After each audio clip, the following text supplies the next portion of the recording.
Muy buenas tardes, queridos oyentes. Feliz jueves. Sean, como cada semana, bienvenidos a tomar café con el ocio y el saber. Ya próximamente tendré que decir café, té, leche desnatada y demás. Lo que ustedes quieran, pero el chiste es que el convivio con el ocio y el saber se haga vigente. Bienvenidos a Cuatro Dedos de Frente. Yo soy Mone Gil y hoy es jueves 4 de mayo. ¡Qué sol! ¡Qué días tan hermosos! Mayo nos recibe muy bien.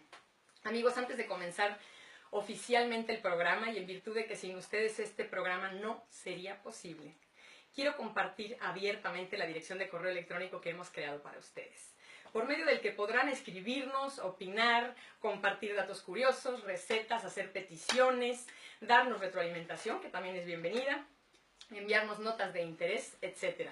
El email es, por favor tomen nota, todo con letra, no con números, 4dedosdefrenteradio@gmail.com. Lo voy a repetir, 4dedosdefrenteradio@gmail.com. Así que por favor, escríbanos, opinen, regálenos un pedacito de ustedes, porque sin ustedes este programa pues simplemente no sería posible. Bueno, pues es momento de comenzar con nuestra primera sección, mi favorita para iniciar.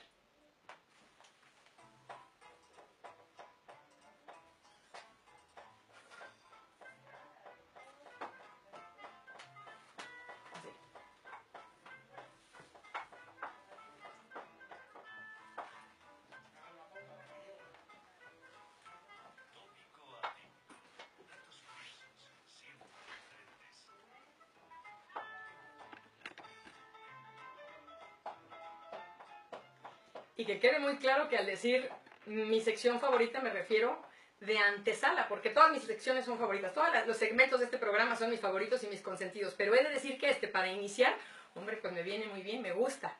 El tópico atípico. Honrando a quien hoy nos pone de manteles largos en el programa, ya lo pueden ver por Facebook, pero no lo pueden ver a través de la radio. Pero honrándolo, el tópico atípico alude, para ir entrando ya en materia filológica, a curiosidades literarias. Aquí algunas de ellas. El término bestseller se utilizó por primera vez en 1889 en el periódico The Kansas Time and Star. En un artículo del diario se hablaba de los libros más vendidos, pero realmente el término como tal empezó a utilizarse ya popularmente el 9 de abril de 1942, cuando el New York Times, el famosísimo periódico, sacó The New York Times Bestseller List, y desde entonces la frase es un referente en el mundo de la literatura. Otro dato curioso, otro tópico atípico. En el siglo X, el visir persa Abdul Qasem Ismail tenía una biblioteca, fíjense nada más, de 117,000 libros, mismos que eran transportados en las jorobas de 400 camellos, que eran adiestrados para llevarlos por orden alfabético. O sea, si se le ocurría acudir a un libro que estuviera en la M, pues el camello que traía los libros donde estuviera la M, bueno, tenían que frenar la caravana y entonces leer. Qué visir tan culto, tan extraordinario, tan exótico y tan lector. Ahí les va otro dato interesantísimo del mundo de los libros. El libro más pequeño del mundo mide 1 por 1 milímetros y salió a la luz en el año 1985. El título es Old King Cole, que es un cuento infantil del que se hizo una tirada de solamente 85 ejemplares. Evidentemente, para poder utilizar sus páginas, pues hay que tener un alfiler para poderlo leer. Bueno, ahí les va otro dato curioso, un poco ridículo, si me permiten decirlo, yo voy a meter este adjetivo. El libro más caro del mundo cuesta 153 millones de euros. Por si traen cambio, por si en su bolso encuentran algo, bueno, pues ya saben que pueden comprar. Y solo consta de 13 páginas escritas. Se llama The Task, o La Tarea. Su autor es el alemán Thomas Alexander Hartmann, y el precio es tan elevado porque, según Hartmann, ha resuelto las 3 cuestiones más importantes de la humanidad en menos de 300 frases. ¿Cuáles son estas cuestiones? ¿De dónde venimos? ¿A dónde vamos? ¿Cuál es la misión real que todavía está por realizar? Y estas son algunas de las dudas que tan solo 13 páginas resuelve Hartmann. Yo les voy a confesar que prefiero ahorrármelo y quedarme con la duda, para no tener que erogar. Bueno, aquí otro dato muy lindo. En el antiguo Egipto, las bibliotecas eran llamadas los tesoros de los remedios del alma. Así se llamaban en egipcio. porque por ella se podía curar la ignorancia, que a saber es la más peligrosa de las enfermedades. Bueno, pues yo tengo que acabar ya con el tópico atípico, porque hoy, de verdad, el programa, aunque en Facebook no se vea, estamos de manteles largos. Estoy de gala, particularmente hoy. Quise venirme elegante, no lo logré, pero lo mejor que pude, porque quien hoy me acompaña, pues es una persona de la que de verdad necesito dignificar no solo su trayectoria, sino además su sencillez. Y así como en cada programa hemos tenido invitados muy especiales, el de hoy no es la excepción. ¿Qué les parece si vamos a una cuña, a un corte comercial de nuestros muy queridos patrocinadores y regresamos? No se levanten, esto es 4 dedos de frente. Ya venimos.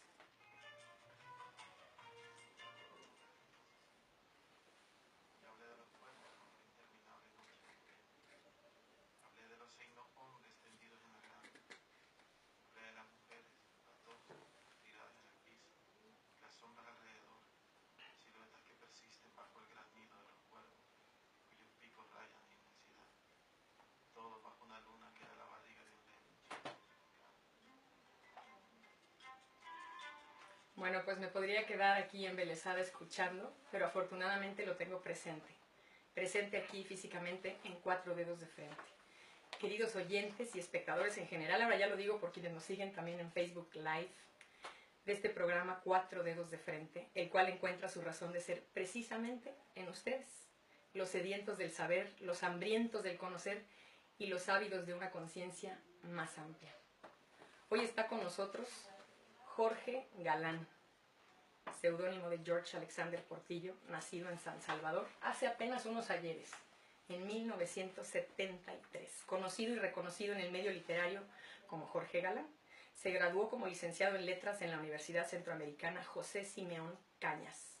Fue elegido como el poeta latinoamericano más relevante en lengua española por cerca de 200 críticos e investigadores de más de 100 universidades internacionales. Oxford, Harvard, Columbia, Princeton, Bolonia, Salamanca, Sorbonne de París. Esto, por supuesto, es un estudio que fue publicado por la editorial Visor en 2015 bajo el título del Canon Abierto. Sus libros se han traducido a distintas lenguas. Hay, yo lo he visto, en portugués, en holandés, en griego, en alemán. Y esto, evidentemente, es porque han sido publicados en distintos países, tanto de Europa como de América. Ha recibido los más significativos premios de la poesía en español, como el famosísimo premio de poesía que es conocido anualmente en España por Ediciones Rial, a un poemario inédito en lengua castellana, el famoso premio Adonais, que recibe con tan solo 33 años de edad en el año 2006 por Breve Historia del Alba, el premio Antonio Machado o el premio Jaime Sabines, por cierto, de México. Déjenme nada más decirles un poquito más de él. Novelas que ha escrito: El premio inesperado Alfaguara Infantil, Noviembre, de la que vamos a hablar un poco más, Editorial Planeta, y Tusquets en España. La habitación al fondo de la casa, poesía, Breve Historia del Alba, El estanque colmado, La ciudad, El círculo, Medianoche del mundo.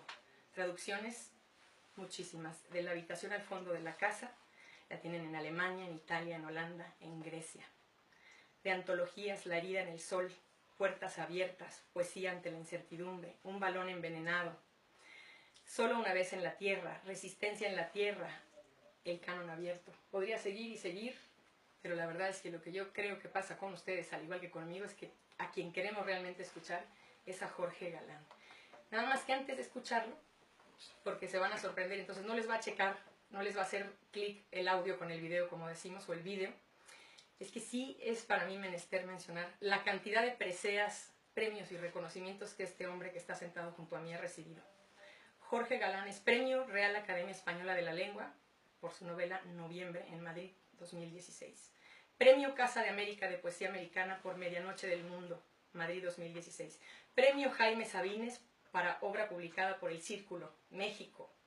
Premio Villa de Cox por La Ciudad, España. Premio Antonio Machado de Poesía por Los trenes en la niebla, España, en 2009. Premio Adonais por Breve Historia del Alba, España, 2006. Premio Nacional de Novela, esto es en El Salvador, tanto en 2004 como en 2006. Premio Hispanoamericano de Poesía, Quetzaltenango, Guatemala, en 2004. Premio Nacional de Poesía en El Salvador. Este señor que está aquí junto a mí quiero que sepan que hoy fue mi compañero comensal. Qué honor para mí. Así que bueno, ya se imaginarán que ni recuerdo de qué era el menú. No me acuerdo, porque el gusto de tenerlo frente a mí, pues era el sabor realmente que yo estaba degustando. Ese era el verdadero paladar. Este hombre me ha hecho sentir en esta comida como si fuera mi amigo de años. Y eso te lo quiero agradecer, Jorge, y me puedo imaginar que eso sucede con cuanta gente te va conociendo. Primero que nada, bienvenido y muchas gracias por estar aquí. Muchas gracias, Mone. Es conmovedor tu entusiasmo y agradezco todas las buenas palabras que has tenido para mí. Quiero decir también que lo de Jorge Galán, y eso no es un seudónimo en realidad, no, es un porque mis apellidos son Portillo Galán, que son los apellidos de mi madre. Y en realidad lo único que cambia es que el George, que así me llamo realmente, se omite. No, simplemente lo traduzco al español, que es Jorge, no es lo mismo. Entonces, en vez de decir George Galán, pues digo Jorge Galán. Me parecía como mucho más simple y mucho más armónico, mucho más bonito. Pero no es en realidad un seudónimo, sino que es mi nombre, simplemente. Y te agradezco que hagas la corrección. He de comentar que en todas las fuentes donde estuve leyendo de ti viene como seudónimo y no es así. Seudónimo sería un nombre completamente distinto al tuyo y tienes toda la razón. Muchísimas gracias. Yo tengo que comenzar haciéndote la pregunta de rigor, pese que en la próxima media hora seguro emergerán una serie de preguntas gracias a la conversación que vamos a tener. Pero bueno, estas preseas que solamente consolidas con lo que ya traes como talento innato, hace que la gente pregunte de manera, yo creo que es una pregunta muy recurrente, si esto lo haces por vocación, o si eres escritor por vocación, o si te hiciste, ¿no?, conforme lo fuiste estudiando. Y a mí me parece que la pregunta debería ser obviada, porque el talento lo traes a flor de piel. Entonces, considerando o asumiendo que es pasión y vocación, y después evidentemente formación, déjame entender cómo fueron, la pregunta es muy amplia pero voy a tratar de acotarla, ¿cómo fueron tus inicios como escritor? Yo me quiero imaginar a un Jorge que hoy tiene 43 años, mucho más joven porque eres joven. ¿Cómo inicias? ¿Leías muchísimo de pequeño? ¿Después escribes? ¿Cómo fue? Bien, no leía tanto, la verdad, porque estaba en un colegio donde lo habitual era, recuerdo como hechos traumáticos, haber leído la Ilíada a los 11 años, más o menos. Un profesor que nos dejaba que hiciéramos un resumen de cada capítulo de la Ilíada. Así que no disfrutaba de la literatura porque considero que no me ponían a leer cosas que me hubieran podido gustar. Pero luego, cuando llegué a los 16 o a los 17, empecé a leer por mi cuenta novelas de Agatha Christie, o La ciudad y los perros, o 100 años de soledad. Y luego, un poco más tarde, pues a Tolkien. Recuerdo que leer El Hobbit fue algo verdaderamente alucinante para mí, y estaba, al leer El Hobbit, al leer Señor de los Anillos, pues me enganché por completo a la literatura. Y luego tuve la suerte de que tenía amigos que eran, un amigo que era mi vecino, que escribía cuentos, me gustaban mucho los cuentos, y bueno, él era se llama Carlos Selva, que es un cantautor. Investigaba mucho sobre ovnis y cosas raras, y que cuando tenés 18 y 19 años aquello te gusta mucho. Uy, es un mundo mágico. Y una doble suerte que en ese momento tenía una novia, se llama Roxana Mente, que es escritora, y me gustaba mucho lo que escribía, y se dio esa como conjunción, ¿no? La primera vez que, bueno, teníamos un poco de tiempo escribiendo y teníamos la ilusión de publicar un libro, una cosa así. Y los premios vienen por eso, porque más bien los concursos, ¿no? Nos hacía mucha ilusión participar en premios por ver si existía la posibilidad de publicar un libro. Y entonces comenzamos a participar en premios por eso. Pero entonces ahí he de preguntártelo porque seguramente muchos de nuestros queridos oyentes tienen esta necesidad de expresarse a través de la palabra escrita, como también la tengo yo, por ejemplo. Pero tú dices, bueno, yo ya desde esa edad empezaba a entrar a concursos, pero no tenías la formación. Y aún así escribías. Sí, escribíamos porque sí, uno es lo que es. Es como teníamos la curiosidad, teníamos la intención de hacer, o sea, no podíamos alejarnos de eso porque era lo que, leer un libro, leer un cuento, leer unos poemas era algo que formaba parte de nuestra vida. Luego también, más o menos a esa edad, como estás haciendo lo que estás haciendo, también que busca gente, ¿no?, que te pueda ayudar. Y tuvimos la suerte de tener un par de maestros maravillosos que sinceramente no solo nos enseñaron, sino que sobre todo nos motivaron. Y eso era importante si estabas en un país como El Salvador. ¿Cómo era esa motivación? ¿Era incitarte a la creación literaria? Por alguna razón te hacía creer en vos mismo. Y era muy importante eso si querías ser alguien, si querías ser un escritor. Porque los escritores en El Salvador, bueno, en ese momento, si yo le decía a alguien de mi familia que quería ser escritor, pues seguramente lo iba a ver muy mal, porque lo que siguiente iba a preguntarme era de qué iba a vivir, o si me daba cuenta que en El Salvador no habían grandes escritores, o no había tradición. No es que no los haya, sino que esa sensación es la que se tenía, porque era un país que se publicaban muy pocos libros, que había muy pocos escritores considerados eminentes, o sea, teníamos una tradición muy pequeñita. Entonces, bueno, ser escritor en El Salvador no se miraba tan bien. A lo mejor ha cambiado un poco ahora, pero han pasado mucho tiempo. Justamente eso Ujú. te quiero preguntar. Hablabas Pero, en pretérito, perdóname, sí, hablabas en pasado. sí, Hay hoy por hoy 5 millones de habitantes en El Salvador. Quizá un sí. millón que están en Bueno, Estados Unidos, serían 6. un poco más de 6. Sí. Pero de esos 6, 1 millón viviendo seguramente en otro país. Teníamos 3,5 millones en Estados Unidos, entonces. solo en Estados Unidos. ¿Y crees que ha cambiado hoy algo?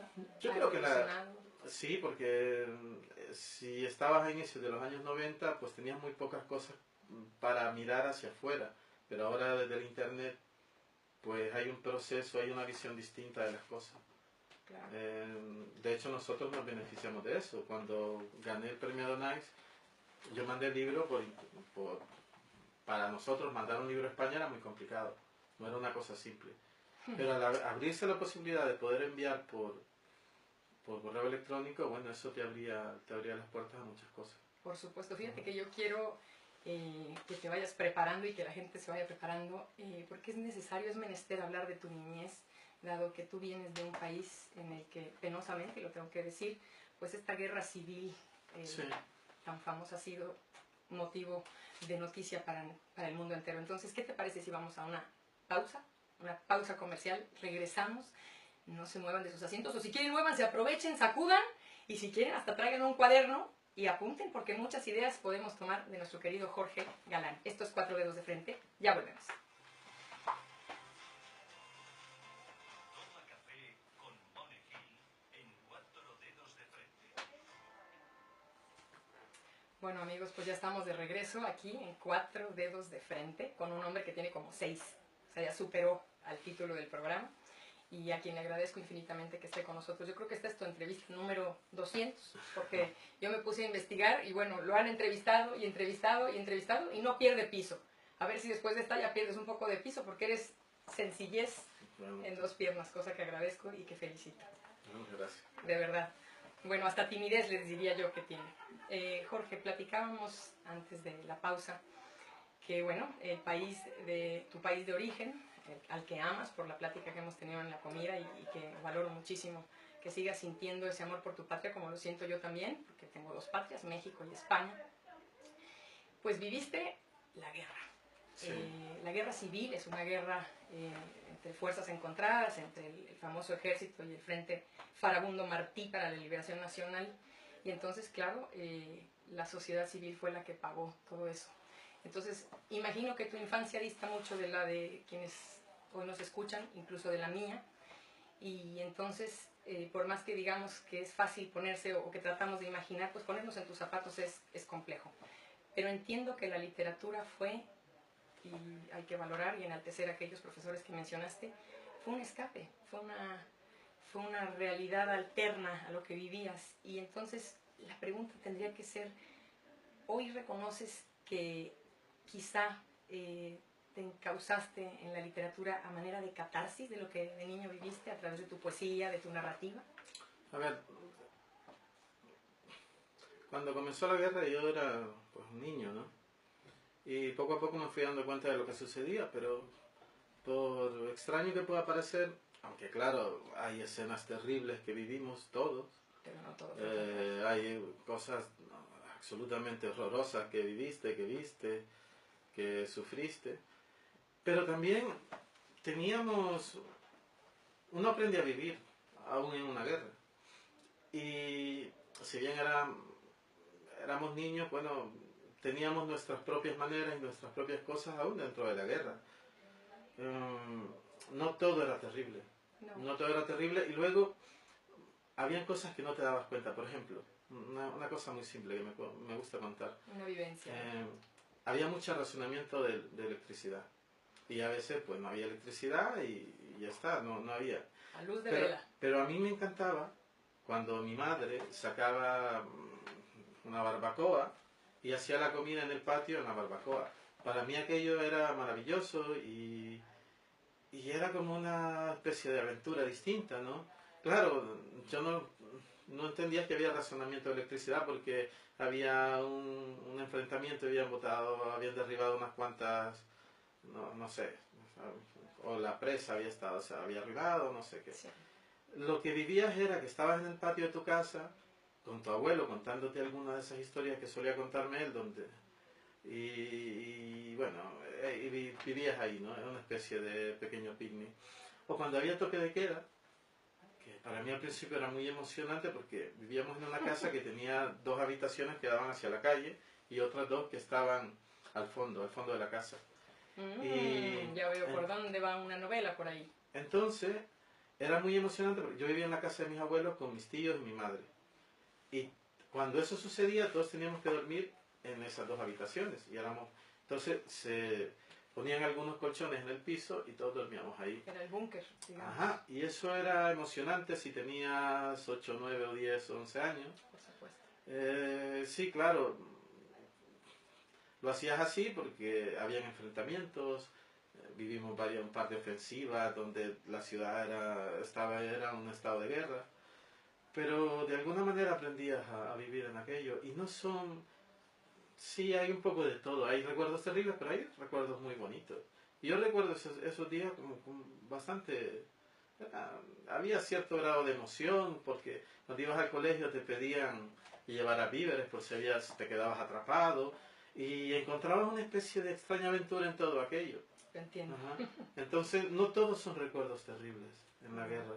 Y luego, bueno, ahora de adulto que he escrito sobre esos temas, pues, claro, lo comprendo de otra manera, pero en esos momentos era como te digo. Claro, me imagino que lo que hoy escribes está sesgado por tu presente, con tu visión Claro. de adulto, no así Sí. como lo veías de infante o de niño. Y eso Claro. es algo que es mucho mejor, porque es una manera de vivir en un mundo, no de fantasía, en un mundo real, que yo también recuerdo cuando, te voy a decir, incluso voy a hacer una analogía de lo que dices de cuando faltaba luz. En México tembló muy fuerte, como todo el mundo sabe, en septiembre del 85. Y claro, yo era muy niña, y lejos de ser una cosa terrible para mí, pues era emocionante porque era atípico, Sí. era algo diferente, no había colegio, tus padres te tomaban en sus brazos. Yo sé que suena tremendo, pero pensemos en la visión de una niña de 8 años, entonces es muy distinto, ¿no? En el año 2001 hubo un terremoto el 13 de enero y hubo otro terremoto el 13 de febrero, pero me refiero a terremotos muy fuertes donde se cayó medio cerro sobre una colonia de casa y bueno, mató mucha gente y bueno, era un momento muy caótico. Pero en ese caos, que era bastante, no sabías lo que estaba pasando, porque es normal que, bueno, un terremoto vaya, pero 2, era una cosa, y las réplicas, y bueno, vivíamos en un caos terrible. Y yo me levantaba todas las mañanas a escribir una novela, que era una novela, fue una de las primeras cosas que escribí así larga, que era una novela llena de esa sensación apocalíptica y sombría y de incertidumbre. A veces no es que te gusten las desgracias, pero las aprovechas. Son musas de inspiración, sí, claro. Si de pronto encontrás algo ahí y comenzás a escribir una historia y no sé qué, y bueno, de alguna manera reinterpretar la realidad. Claro. Leerte, y esto lo voy a decir, queridos oyentes, me falta mucho por leerte, pero lo que he podido, lo he gozado porque eres simple. Y espero que como simple se tome a un halago.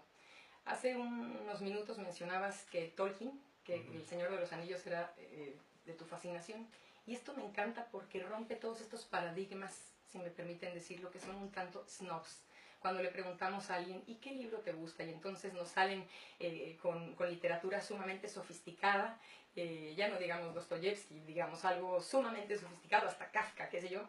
Y tú, que eres un gran escritor, gran poeta, de los mejores, estás considerado así, y lo puede investigar la gente, de los mejores poetas que el siglo XXI nos da, latinoamericanos, responde simple: a mí me gusta El Señor de los Anillos. Y esto entonces hace que yo me remita a que no sintamos esta pena porque nos agrade algo, que no necesariamente tiene que estar, vamos a decir, métricamente perfecto. Así que, al tenor de este comentario, ¿en quién? Esta pregunta te la han de haber hecho millones de veces, pero ¿en quién te inspiras además? ¿En quién te inspiras para tú hacer tu poesía, tu narrativa, tu novela? ¿En qué autores? ¿En qué autores? ¿Quiénes son Bueno, los...? a lo largo del tiempo uno recibe influencia de muchos autores. Claro. Pero siempre uno tiene sus preferidos o los que cree que le dan más. Siempre, si es poesía, pues por alguna razón a mí me cautivó mucho T.S. Eliot. El T.S. Eliot de La Tierra Baldía o el T.S. Eliot de los Cuatro Cuartetos. Y me sentía muy influenciado por él, porque no, uno nunca sabe por qué vienen las influencias. Anteriormente que mencioné a Rosana, siempre leíamos las mismas cosas con ella. Hubo un periodo que estábamos muy juntos.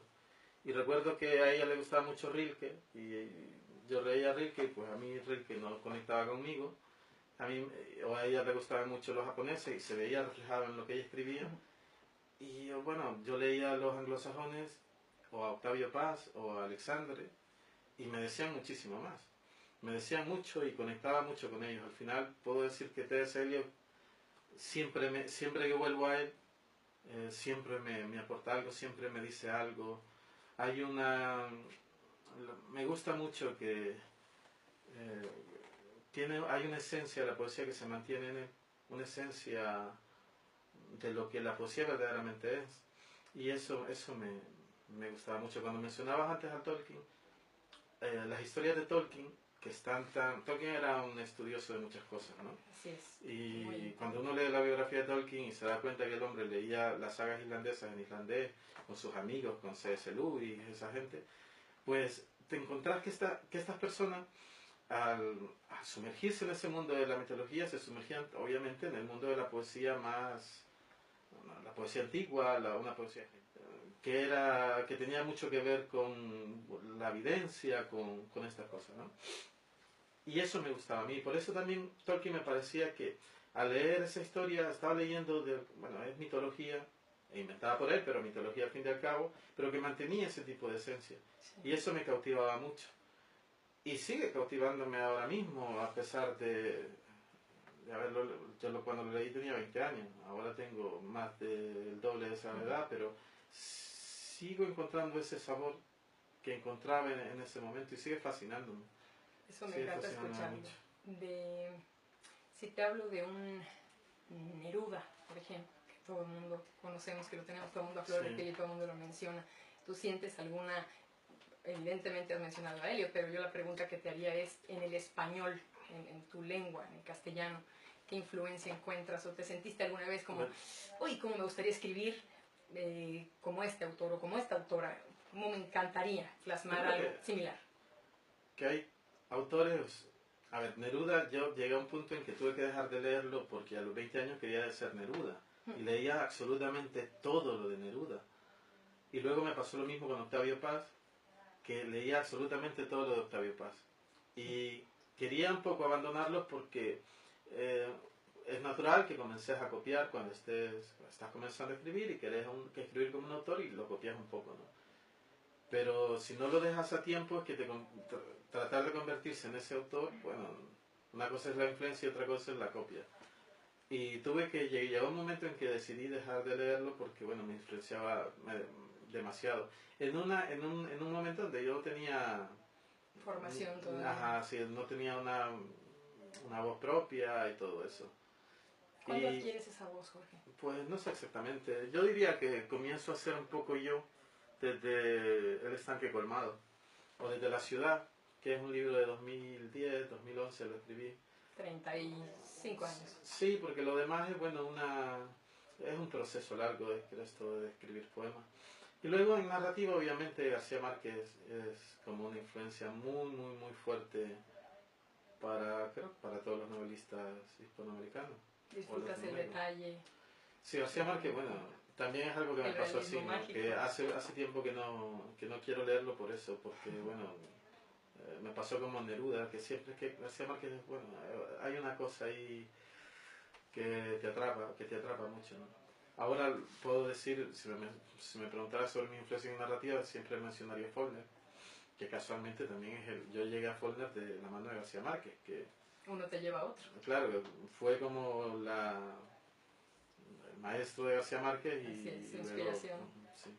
A ver, una pregunta quizá para un escritor es pues común, pero nosotros los terrícolas o los que estamos en el estudio de la literatura apenas en el camino, yo leí tus poemas, estuve lo que pude leer de los poemas y estuve viendo a través de varios vídeos, escuchando tu poesía.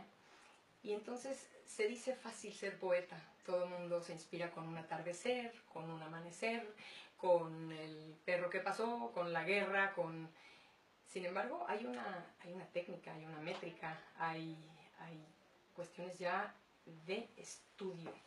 Así que hay un poeta antes de la universidad y un poeta después. Hoy notas, porque para tú ser galardonado, para ganar estos premios, estas preseas a nivel internacional, pues es que hay técnica. Y la pregunta es esta. Entonces tú sientes un poema, pero evidentemente tienes que estructurarlo. Ya, ¿Qué es primero? Bueno, primero fue la métrica, porque no puedes, como decía Leo, no puedes romper las reglas sin antes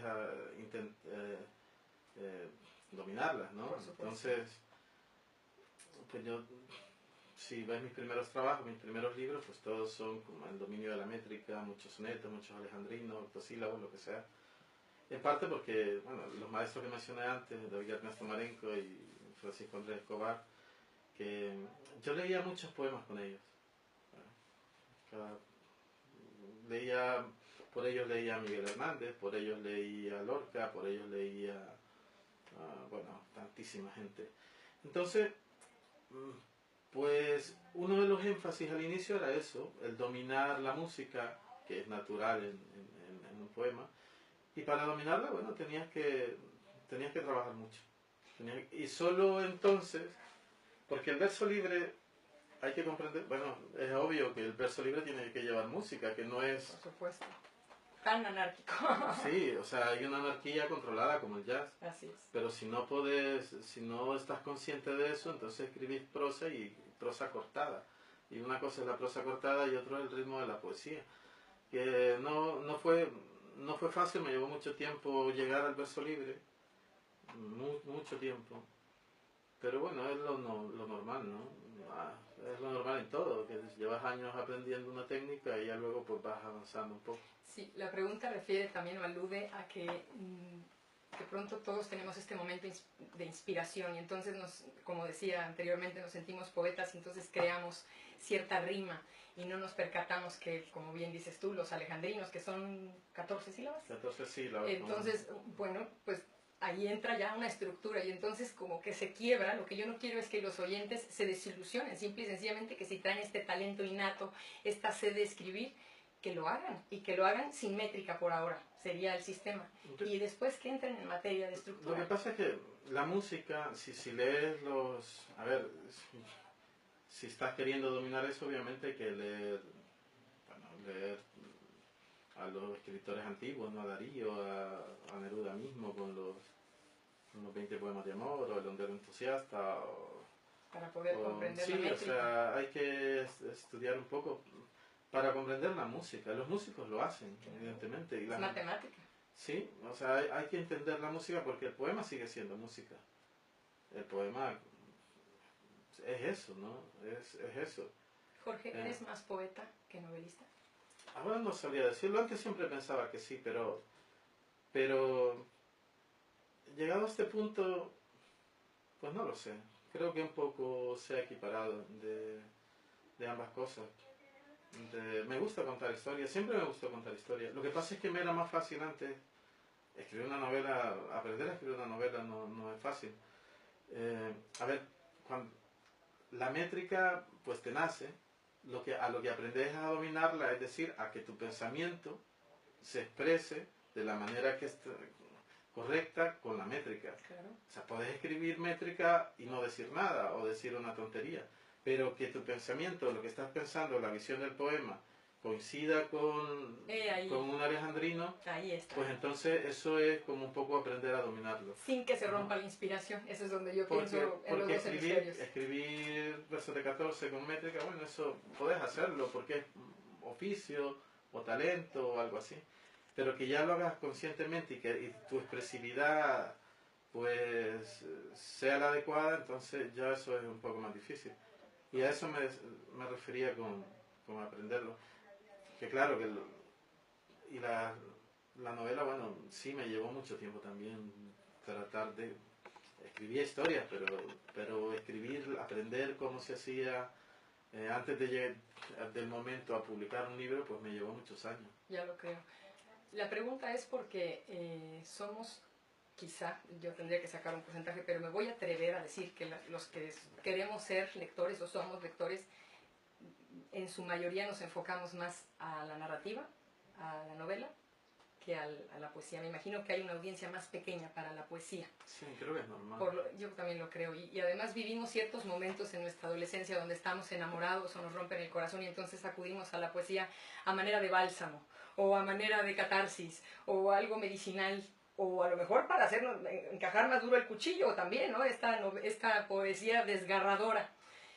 Pero aquí es muy importante destacar que si bien eres más poeta, yo te lo voy a decir porque escuchándote durante la comida, yo creo que encuentras poesía en los sucesos que uno a lo mejor no ve, y tú sí lo encuentras. Sin embargo, ganaste un premio muy, muy importante, el premio de la RAE, de la Real Academia Española, en el 2016 por una novela. Sí. Yo te hice una promesa y la voy a cumplir, no vamos a entrar en materia política ni nada. Pero esta novela, queridos oyentes, yo quiero que sepan, es una novela de este suceso trágico que ocurre en noviembre de 1989 Sí. en El Salvador, de la matanza de 6 sacerdotes jesuitas y 2 mujeres que estaban allí, era el ama de llaves y la hija. Y lo único que quiero hacer, porque lo voy a acotar, porque si no se volvería una entrevista como si eres artista, un gran artista, un gran literato, yo estoy segura que se te rendirá el mérito que tienes en vida, porque cada día hay más apertura por los medios de comunicación. Pero sí creo importante mencionar que si la Real Academia Española te cede este premio es porque hay un complemento de elementos. La narrativa, la historia como tal, los elementos, seguramente los recursos estilísticos, todo. Y aquí humanamente lo que yo quiero decir es que tú, y lo he visto, lo estuve escuchando en varias entrevistas que te hacen, y yo llego a la conclusión de que lo haces en reivindicación a quienes ya no están. Y entonces coincide que afortunadamente la novela Noviembre recibe el premio de la RAE. Y tú no tenías, porque yo te he escuchado decir eso, no tenías la intención de ganar el premio. Si yo te preguntara cuál es la misión número 1 de esa novela en Jorge Galán, ¿qué responderías? A ver. ¿Qué intención era? Sobre lo del premio, no es un premio al que vos podás participar, me refiero a que no es que yo envíe mi novela, ¿no? Sino que es algo Por que más mérito. te nominan al premio y claro, cuando vi la nominación me pareció fabulosa, pero son esos premios que bueno, no pensás que vaya a suceder. Así que fue algo muy alucinante cuando pasó y fue una alegría de verdad que muy profunda. Y sobre la novela, a ver, a mí me impresionaban muchas cosas de los jesuitas, ¿no? De los padres jesuitas. Sobre todo había una, la figura de Yacurí era muy fuerte, estaba muy presente. Y Yacurí era una persona, del resto también, pero Yacurí sobre todo, ¿no? Y me parecía que era una persona, bueno, me sorprendió mucho una vez que oyendo una charla sobre Yacuría. Ignacio Yacuría, para quienes están escuchando. Un jesuita español renombrado. Sí, el alumno predilecto de Javier Zubiri, una persona eminente. y me impresionó cómo lo definía como alguien que era una persona eminentísima, pero que además había tenido la ingenuidad de querer hacer algo. Y pensé, bueno, ¿cómo una persona tan brillante puede ser ingenua a la vez? Y lo que Ellacuría había querido era llevar la paz a mi país, ir en esa dirección. Cosa que estaba haciendo, porque estaba el proceso de paz, cuando llega el presidente Cristiani, le había pedido a Ellacuría que le ayudara en eso, y Ellacuría se estaba reuniendo con la gente del FMLN, había tenido ya un par de reuniones y estaban en ese proceso, ¿no? Era un mediador, no Era es que un estuviera mediador, sí. en la parte comunista, que siempre se ha confundido erróneamente, No, era un mediador. Y hay que reivindicarlo, claro. Entonces me impresionaba que una persona que podía estar, él y el resto, Martín Baró, Segundo Montes, Joaquín López y López, podían estar en cualquier universidad del mundo. Y estaban en El Salvador. Pero estaban en El Salvador. Y El Salvador mataba a sus sacerdotes, había matado a Monseñor Romero, había matado a Rutilio Grande, había matado a unas monjas norteamericanas, tenía una consigna del ejército: haz patria y mate un cura.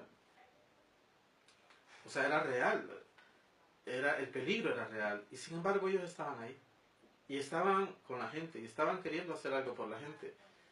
Ese tipo de sacrificio era muy inusual, una cosa extraña.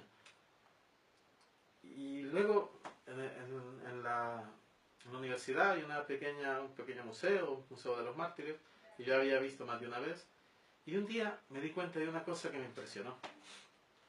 En el museo tienen las pertenencias de estos sacerdotes y todo.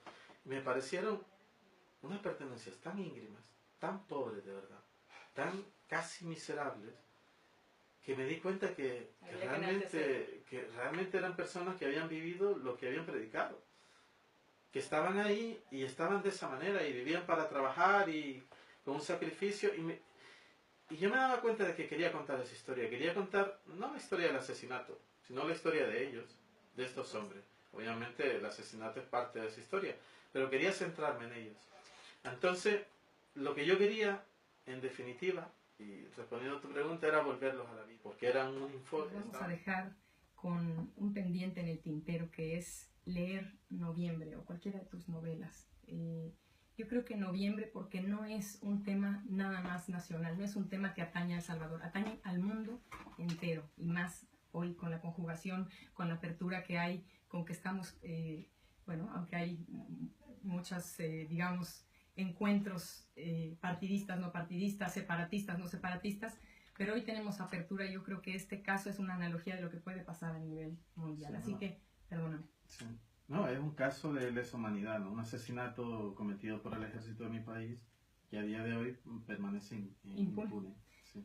Y yo me quedo como siempre con sed, aunque tengo aquí una botellita de agua, me quedo con sed de más, y es cuando quisiera que el tiempo se pudiera extender, porque contigo creo que no abarcamos ni el 10%, mi querido Jorge. Yo quisiera pedirte de favor si pudieras honrarnos con, evidentemente con una nueva visita, y además voy a tener que cortar en esta ocasión en especial, tengo un segmento de receta de cocina que no sé si me dé tiempo, porque pues evidentemente quisiéramos escuchar una poesía tuya, así que hoy excepcionalmente voy a tener que pedirte que nos leas una poesía, un poema tuyo, y ni modo, tendré que acortar la sección de Corazón Contento para poder escuchar al gran Jorge Galán, y pedirte de favor que vuelvas a venir, porque tenemos mucho que hablar, y pedirle a nuestra queridísima audiencia, tanto de Facebook Live como por supuesto de radio y online, que nos escriban preguntas que le quieran hacer a Jorge, y yo prometo que se las pasaré, y que las pasaremos y responderemos en la medida de lo posible. Escuchemos. Bueno, voy a leer este poema que se llama Mañana de Noviembre, que lo he sacado de mi último libro, el libro ese de Casa América, que se llama Medianoche del Mundo. Bueno, Mañana de Noviembre. Noviembre cuelga de las ventanas, se estira y se congela. Las nubes grises de nieve se desploman sobre los techos. La nieve es blanca como la piel de los conejos desollados. Las crías del conejo no pueden iluminar una madriguera. Raíces transparentes, restos de sombra y de legumbres, y un olor amargo y salvaje, y tan antiguo como el instinto de salvación. Noviembre se hunde igual que el pie de una bailarina en el centro del aire, se suspende, gira, aúlla, es un anciano, una barba llena de abejas, una cría de oveja que pasta por las colinas alisadas. Noviembre es una víspera blanca, inclinada como una chica antes de lanzarse desde el trampolín en el borde del mar, casi acantilado, casi grulla, y casi sombra de grulla sobre los niños que se deslizan por la hierba. El mundo es frío, y no tengo hijos, ni mujer, ni parientes. En posesión de nada subsisto. Mi casa es el deseo. No tengo palabras. Gracias por compartirnos. Gracias a ti Muchas por la gracias. invitación. Creo que tenemos que digerir esta maravilla que acabamos de escuchar. Vamos a una breve pausa de nuestros patrocinadores y regresamos para despedir el programa. Esto es Cuatro Dedos de Frente. Don Erudito Cultivaña nos comparte sus conocimientos.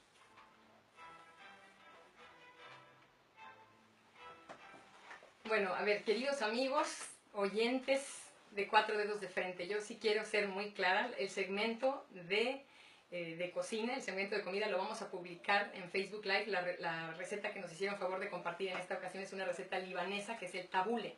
Y yo prometo que en Facebook Live en nuestra página de Facebook, que es @monejilcomunicación, lo vamos a publicar. Se los prometo, es tabule. Pero la verdad es que no podíamos, imagínense, tabule, poema directamente del autor, no podíamos sacrificar. Entonces, bueno, pues nuestro queridísimo amigo Erudito Cultivañez, don Erudito, que algún día han de conocer, me ha mandado una nota muy especial y ahora quiere que hable un poco de las locuciones latinas, que no son más que grupos de palabras heredadas del latín, esta lengua que a partir de la cual se forma el español en su mayor parte. El significado de estas voces se mantiene idéntico y muy próximo a su significado original.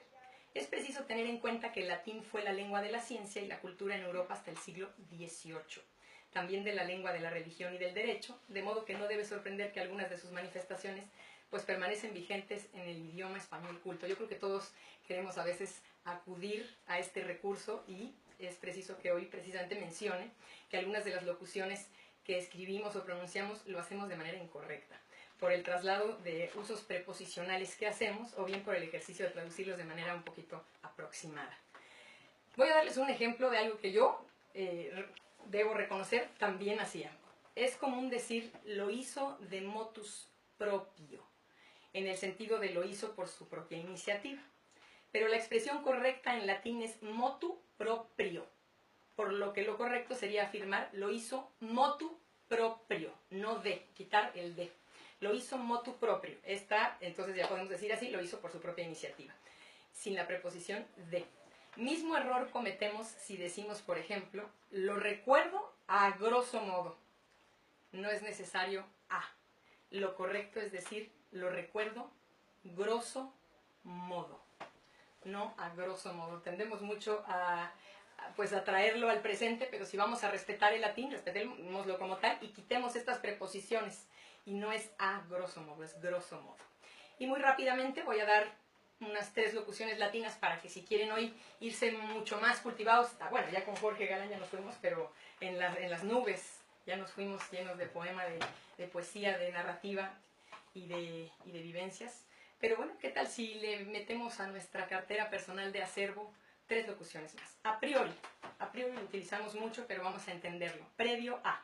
Es utilizado para unir 2 hechos o consideraciones, manifestando que una ocurrió antes de la otra. Por ejemplo, deberíamos elaborar una conclusión inequívoca sin tener prejuicios ni consideraciones sobre los acusados a priori. Corpus delicti, cuerpo del delito. Afortunadamente no es una locución que usemos mucho, pero es prueba material de un hecho doloso, no necesariamente un cuerpo humano en el sentido literal. Por ejemplo, todas estas facturas actúan como corpus delicti de la enorme estafa que tal persona ha hecho. In situ, esa me gusta mucho y yo la digo. En el lugar, referencia explícita a que un hecho derivado de otro ocurre en el mismo lugar que su causa. Por ejemplo, hablando del asesinato. El lugar del asesinato permanece intacto desde ese día, así que por el momento haremos la investigación in situ, es decir, en el lugar de los hechos. Bueno, si tengo otro poquito más para decir, ad hoc. Utilizamos mucho, esto es muy ad hoc. Recuerden que son 2 palabras, ad hoc. para esto. Es la referencia a algo cuando es creado o utilizado con un fin específico, generalmente por fuera de la norma que no demanda su uso. Por ejemplo, el tratamiento del proyecto estuvo a cargo de una comisión ad hoc. Hoy Marian viene vestida ad hoc a la ocasión, por ejemplo. Carpe diem, esa es una locución latina preciosa. Aprovecha el día. Está difundida de forma masiva y hace referencia a la importancia de aprovechar los momentos inmediatos y no aplazar cuestiones importantes. Un ejemplo, a veces pienso en lo poco que me queda con salud plena, pero luego me digo, carpe diem, como que ya me despreocupo y aprovecho el día. Entonces, carpe diem es una locución latina que también podríamos utilizar de manera más cotidiana. In vitro, esta la han escuchado mucho y las mujeres más. Dentro del vidrio, en alusión a los típicos experimentos que se realizan en tubos de ensayo que son de vidrio y que aluden en general a todo lo que se realiza en condiciones controladas del laboratorio, en lugar de mantener las condiciones naturales normales. Yo creo que lo más recurrente que hacemos es cuando hablamos de fecundación, por ejemplo, fecundación in vitro. Mea culpa, para terminar. Mea culpa, evidentemente es mi culpa. Situación por la que una persona que cometió un error admite ante otra o otras, eventualmente las perjudicadas, su equivocación pidiendo disculpas. Por ejemplo, no basta con un simple mea culpa con tanto daño que nos has hecho. O si alguien llega tarde, mea culpa. Prendí tarde el coche, qué sé yo.